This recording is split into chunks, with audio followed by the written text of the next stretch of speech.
Doctor Who, When It Rains, It Pours, by Jesse Parker.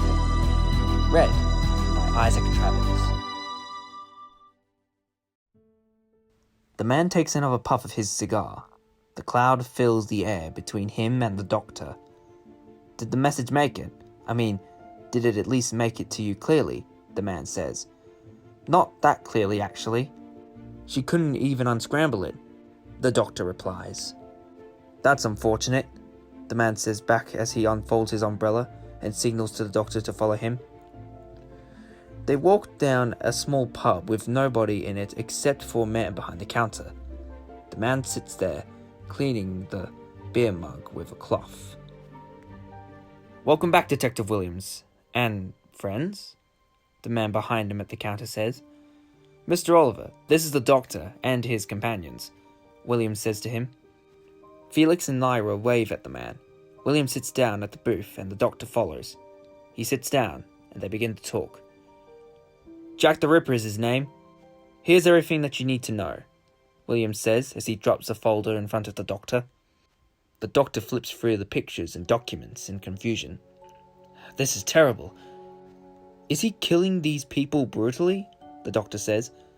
But if he is some regular man, why call me?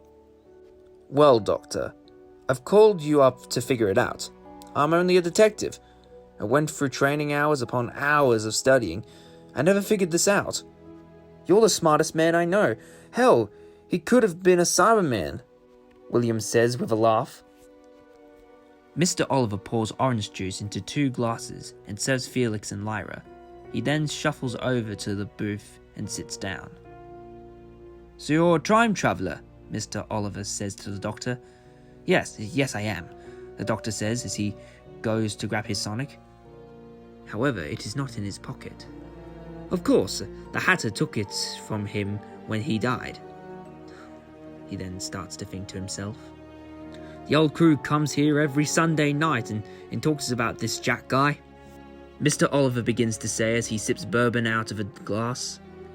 Jack, so, Detective Williams, get straight to the point. I would love to hear more about him, the Doctor says to Williams as he slides the documents back to him. This is a bit too much gore and too little evidence on where he will be. That's all we have, and for this case, we are above the police force, Williams says, back scared. The Doctor stands up from the table and walks to the door of the pub. I'll return. Watch the kids, will ya? The Doctor then walks to the TARDIS in the rainy back alley. He enters the door of the TARDIS and walks towards the console. He hits a blue button on a part of the console and slams down a lever. The Doctor stands back and closes his eyes. He raises his arms slowly and waits. Any time now. Come on!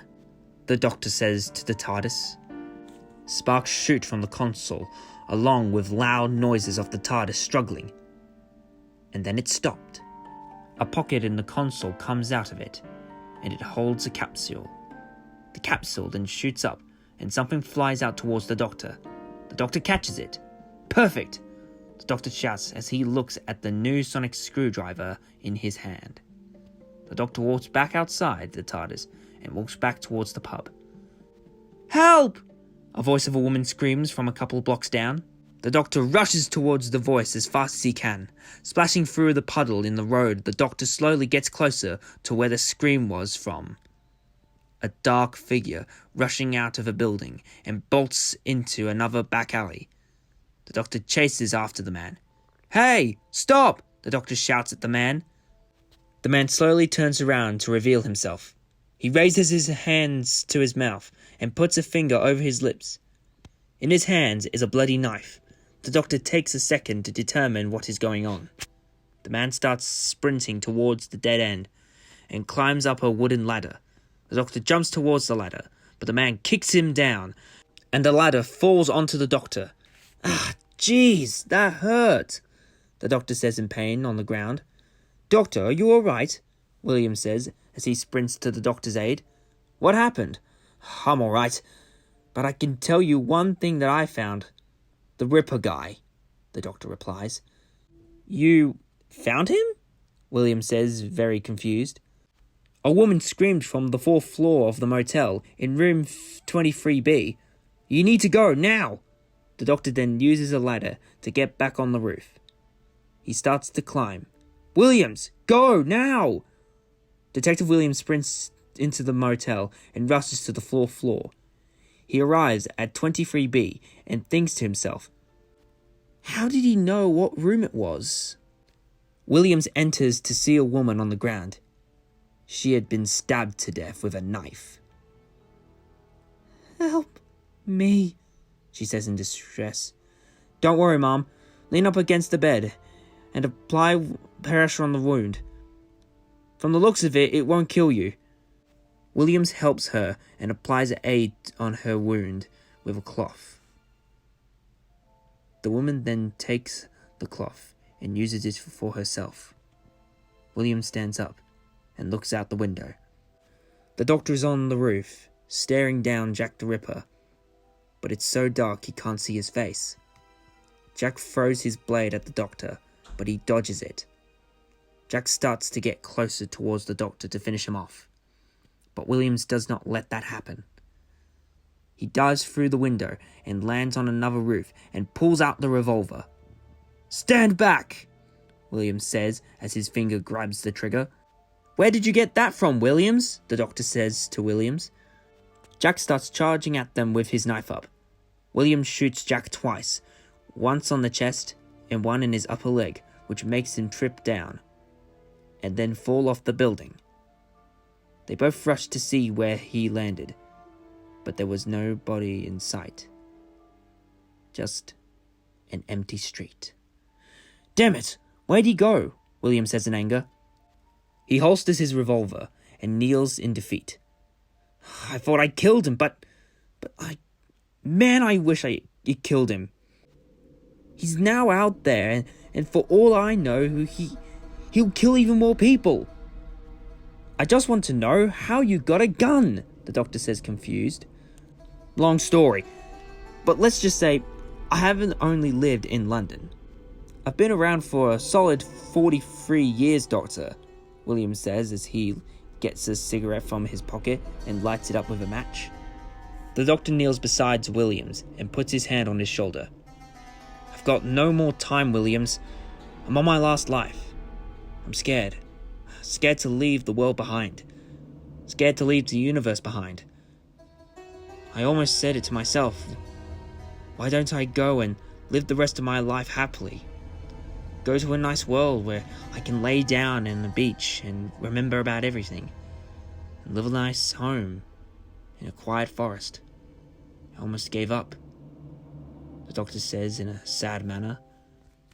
I'm honored that we could meet, William says as he stands up. Now, let's go find this piece of shit.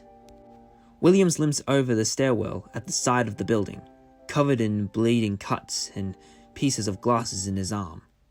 The doctor and Williams arrive at the pub, and they both sit down. How did you know what room she was in? Williams says to the doctor in confusion. The doctor smirks and continues to flip his sonic in his hand around. Medical care arrives at the motel, and a crew arrives at the pub and helps Williams. Mr. Oliver comes from the back of the pub in a rush and helps Williams. What the hell happened to you? You look like you jumped into a pool of glass, Mr. Oliver says sarcastically. I jumped through a window. We saw the guy too, the Ripper fool, that Jack the damn Ripper, Williams replies. What have you really learnt about him so far? He seems to be a fit guy and a fast one, Mr. Oliver says back. You seem interested. How about you go and catch him, the doctor says in slight frustration. You know I would, but I physically can't, Mr. Oliver points to his leg. He's had bad knees for years and got an injury that disabled his right leg. When did that happen? William says in shock after seeing the injury on his leg. Fell off my horse coming to work today. Had to patch it up just this morning, he replies. Williams, I trust you will be fine, right? I mean, the Ripper's still on the loose. We can't let him get far. I expect to see you here tomorrow morning, the doctor says to Williams. Have a good night, Doctor, Mr. Williams says. the Doctor and his companions enter back into the TARDIS. The reason that we're here is because of a killer is on the loose. This is what scared me, to be honest. Keeping you guys in here is my safest bet. The Doctor then opens the TARDIS doors and leaves, and then locks the companions back inside. "Let us out, Doctor! We want to help you!" Felix yells. "I can't let what happened to Laura happen to you guys as well." The Doctor walks away from the TARDIS as it begins to materialize. Felix and Lyra knock on the door in anger. They want to help the Doctor. "Look, Felix, it's not worth it, I guess. There is a serial killer out there on the loose, and we're not strong enough to fight one yet. We should do as the Doctor says, because he knows what to do. And if we break his promise, we could end up being hurt," Lyra said. I just want to be like him. Fight bad guys and save everyone." "Okay, that sounded weird saying that. But you get what I mean," Felix says back. Lyra and Felix go to their own areas in the TARDIS. Felix had found a box of old scraps from what looks like was once a robot dog. He has experience with building robotics, but couldn't figure the dog out. Lyra had begun to read many books written from Earth. One of them appeared to be written by a Mr. John Wyndham. The Doctor looks over London from atop of a building. The sun rises, meaning one thing: Jack the Ripper won't be out. The Doctor has lots of time to look for clues and routes that he may take. From the documents, the Doctor knows he must go after the woman of that night. The Doctor walks over to the building that has women frequently going in. "So what's inside?" the Doctor says to a man standing outside. The man laughs. "And you are?" the man says. The Doctor pulls out his wallet and shows the man a card. It reads, "Owner of Cookie Bars. Name, Quinn Smith. Age, 32. "My bad, boss. Do go in," the man says as he opens the door. Inside the room is a large open club filled with fake wall stand-ups on dressing rooms. The room was filled with many women who were getting prepared to go out in the night. A sign on the wall reads, "Warning from the police. Murderer said to be targeting women. Be careful who you talk to. Signed, Detective J. Williams." "Ah, Williams always on the jump," said the Doctor. "What you doing?" a man says as he walks up to the Doctor with a knife. The man from outside pushes him away from the Doctor. "It's the boss! Give him some respect, you idiot!" "I need one of your guards, also a wig, dress, and shut it down for tonight," the Doctor says to the man.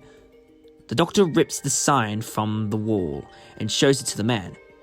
The man's eyes open wide. Why, yes, sir." He goes into the back room and pushes a scrawny young man towards the Doctor. "Use him for whatever you are trying to do, and I'll keep the girls in tonight. This better not make us lose any money." The Doctor takes the guy outside and talks to him. "You think you can do something for me? I'm trying to catch a murderer, and you will be the bait," the Doctor says. Wait, what? No, what? Why would I be bait? I'm not wearing a dress and a wig. I've heard everything about that guy. I wouldn't want to step near a killer, and who the bloody hell are ya?" the man says. "I'm the Doctor," he says back. "And you are?" Clay. That's what they call me," Clay says back. The Doctor arrives at the pub with Clay. He sees Williams at the same booth sipping coffee. "Just in time, Doctor. I got worried. Maybe you got stabbed or something." No, too soon." Williams chuckles. "Meet Clay, our bait for tonight," the Doctor says as he nudges Clay's arm. "He'll wear a dress and wig, and before the Ripper strikes, we jump in and we catch him." "I didn't expect this, to be honest, but it'll work, I guess," Williams says, shocked. "Also, don't use the gun this time. We can sacrifice that. I've also shut down the largest nighttime working spot, so I assume the Ripper will lure people who will least expect it." However, I managed to pinpoint a spot where I believe he will strike next, the doctor says with pride. Perfect. Where is it? Williams says. Well, let's go now, and I'll show you. The doctor gets up and leads Williams and Clay. They arrive at the spot, which was a street near Elizabeth Tower. Big Ben? Clay says. Yep, the doctor replies. I hope I can catch him near here because the police stations are right around the corner. Also, wear this necklace. The doctor hands Clay a necklace with a tracker on it. What do I get out of this anyway? I mean, I could die tonight over people I don't even know, Clay says with anger. You are a confident young man with a brighter future. That's why you agreed, the doctor says. No, but when did I ever agree? Clay says. Meet me here in 6 hours, Clay. I rely on you, the doctor says. Now, Williams, time to get the work done.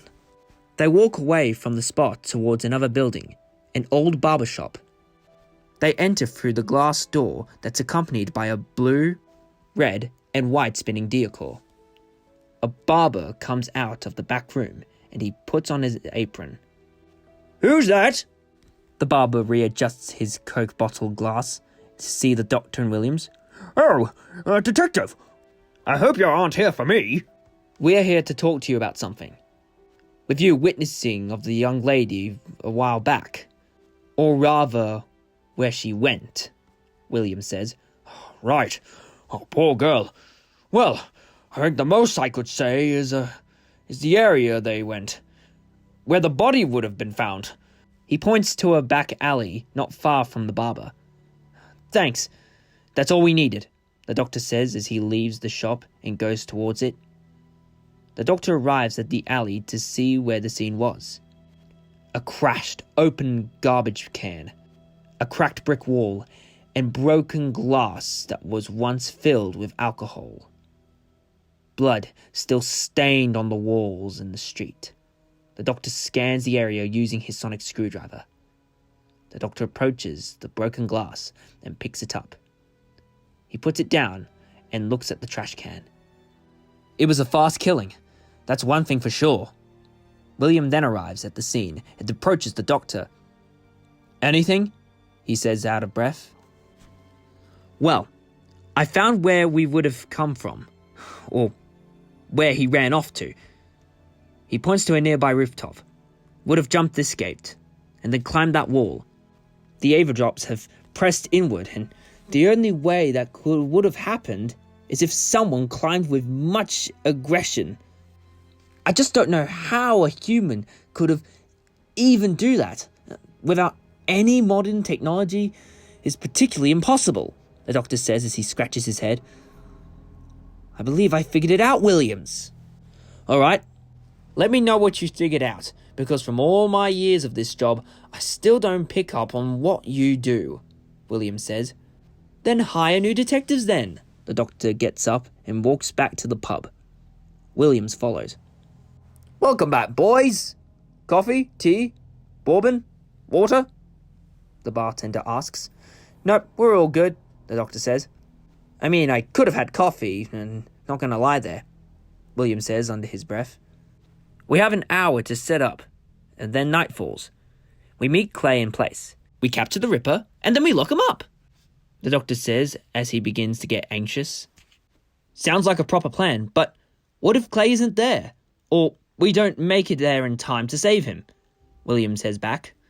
Don't worry about that. I've thought about this for about 6.939,000 times. If it fails, well then, I should have thought more. Clay walks to the spot he was told to meet the doctor and waits. I'm getting kind of nervous. Where are they? Clay says to himself as he paces back and forward. Clay is in the dress and wig at that point. Clay, you made it. Perfect, the doctor says as he arrives with Williams. Costume looks great there, kid, Williams jokingly says. The doctor and Williams spread off into their spots to wait. Time goes slowly as the light evening turns to pitch black, and every hour has gone by. No sign of the Ripper. Drip, drip, drip, drop. It begins to rain very heavily. Damn it! This rain will screw up the sound, the doctor says, frustrated. Splash! A dark figure lands into a puddle of water behind Clay. He slowly approaches Clay and then grabs him. His hand covers the boy's mouth and he drags him into the dark alley behind him. Williams and the doctor couldn't hear it, so they weren't ready to catch the Ripper. The doctor then peers his head around the corner to see nothing. Clay had been taken. This is really bad. Williams, Clay's is missing. The doctor shouts as he runs into the street using his sonic to scan for Clay. Williams can't hear the doctor's voice.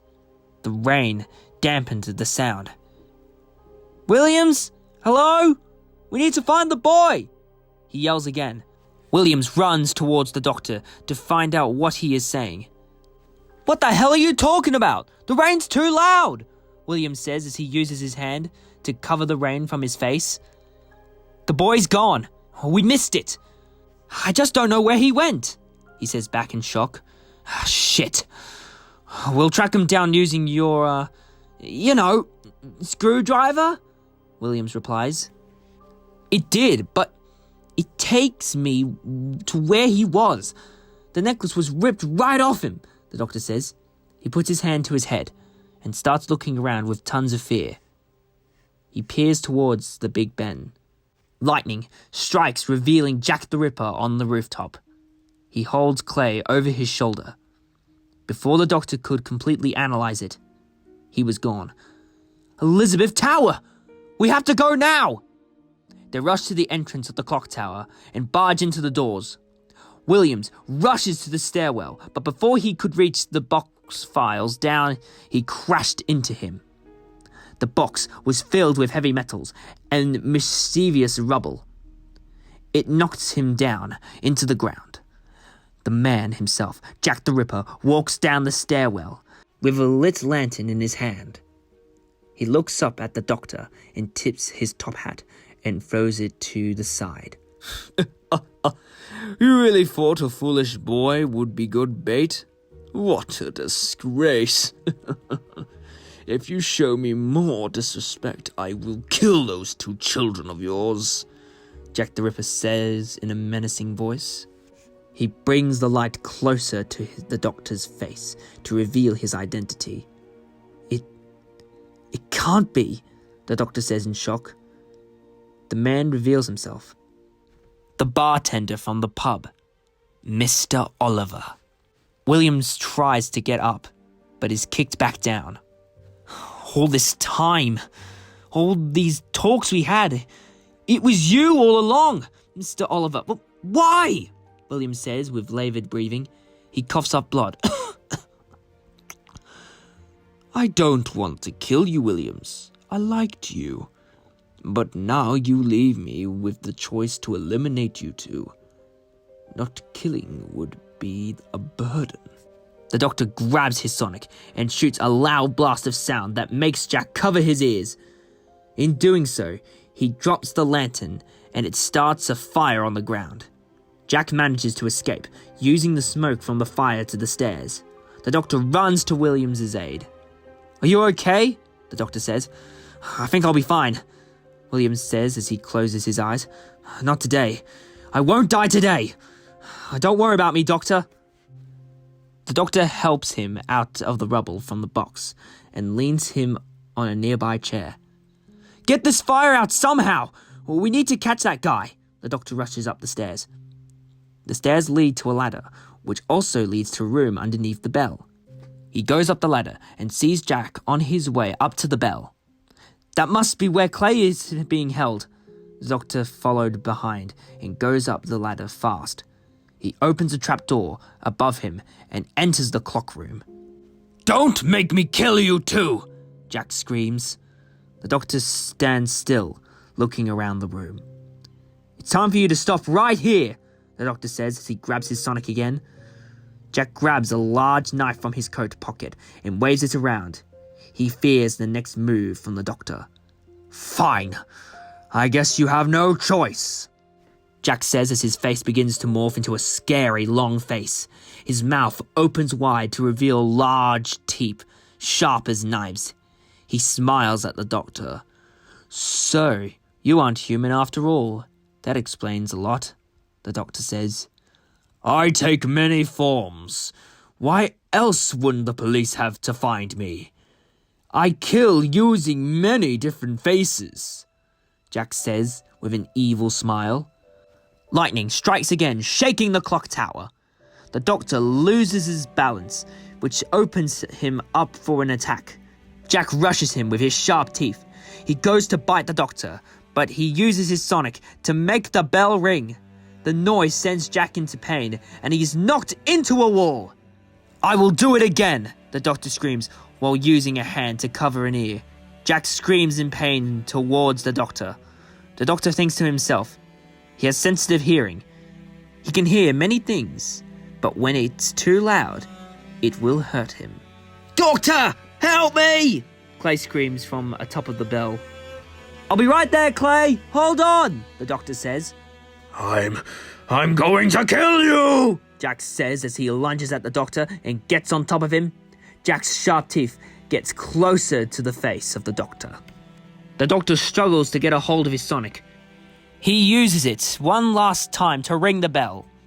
The bell sends Jack back towards the wall, away from the bell. The doctor points his sonic towards Jack. Jack stands back and his face changes back into the bartender, which is his true human form. "My work had nothing to do with you. You could avoid me and left me alone. I've tricked all of London. I had it all planned. I would take my breath and get Kremunski set up. Next time, Doctor, stay the hell away from me," Jack says. The doctor's sonic starts to sound. He points it right at Jack. "I hope I never see you again, Jack the Ripper. May the ones you killed rest and let London not live in fear," the doctor says, and a beam shoots from his sonic and hits Jack. The beam starts to make Jack the Ripper fade away. No! What are you doing to me? Stop this now!" Jack says as he panics. "Too late," the doctor says as he raises his sonic further in front of him. The sonic begins to use the TARDIS power it was charged up with. Using the power, Jack the Ripper is sent to an empty void for eternity. The doctor gets Clay down from where he was hidden and takes him down to the bottom where Williams lays down to rest beside a pile of rubble. The fire had begun to burn out. Williams hasn't slept in days because of the Jack the Ripper case getting worse. The doctor, Clay and Williams walk out of the doors of Elizabeth Tower. They sit in the street where the rain begins to settle and stop. "So, did you kill him?" Williams says, in a fatigued voice. "Well, not quite. But he won't return. Ever," the doctor says. "He said the name Kosmistic. That's who he would have set up after all this killing. Williams, just promise me, don't talk about this night. But I trust you to get this case to a close. Jack the Ripper is no more." Williams lays his head in a puddle and lights himself a cigarette. He laughs to himself and blows a cloud of smoke into the air. The streets at night were safe from Jack the Ripper. The doctor sent him into a void forever. Williams had finally retired from his job as a detective and became the new owner of the pub. Clay went on to work as a paper route boy, and the doctor went back to his travels with Felix and Lyra. The world will truly never know who the real Jack the Ripper is to this day. The year is 1890, June the 7th. The doctor arrives back in London to check in with Williams. He enters the pub with a smile to see Williams scrubbing glasses as a serving customer. The place was packed with people. "Williams! Doctor! How have you been? It's been a while," Williams says with excitement. "Well, for me, it's been a week. I've been good, though. Just thought I would check in to make sure how you were holding up. You know, I'm glad you retired as a detective and took ownership of this place. You truly have lightened it up a lot," the doctor says back. "Well, the detective job is technically gone. However, I'm still one at heart. I've busted a bank robbery case not too long ago," William says back. "I would join you, but you still got the kids around. How are they?" "I think they're holding up good. They're good companions. I just don't want to lose them, Williams. As much as I would want you to come, this is your new life. You seem happy, and I wouldn't want to lose you either. Anyway, I'll take a water. I got a long day ahead of me," the doctor says as he sits down in the high chairs at the bar. The doctor sips his water and reads the newspaper that had been dropped off the morning. Its headlines read, "Anglin family farm connections to bank robbery in London." Anglin family? Like John and Clarence Anglin? The ones who escaped the rock? No, there's many Anglins in the world. Besides, that it doesn't even make sense, the doctor says to himself as he gets up and begins to leave the pub. "Oh, have a good day, Williams." He waves and goes to the TARDIS. As he enters the TARDIS, a chill runs down his spine, a feeling of being watched, or even worse. He looks and sees Felix reading a book, and Lyra is sitting down. Everyone seems to be fine. "Everything all right?" the doctor asks them. "Yep, why wouldn't it?" Felix asks. "Oh, nothing, just wondering," the doctor says back with a smile. He looks down at the console and fidgets with some buttons. "Anglin brothers, something just doesn't sit right with me," he says to himself. He then looks up and says, "Well, looks like we're heading to the Rock." "What's the Rock?" Lyra asks. The doctor smiles again. "Alcatraz Prison, San Francisco."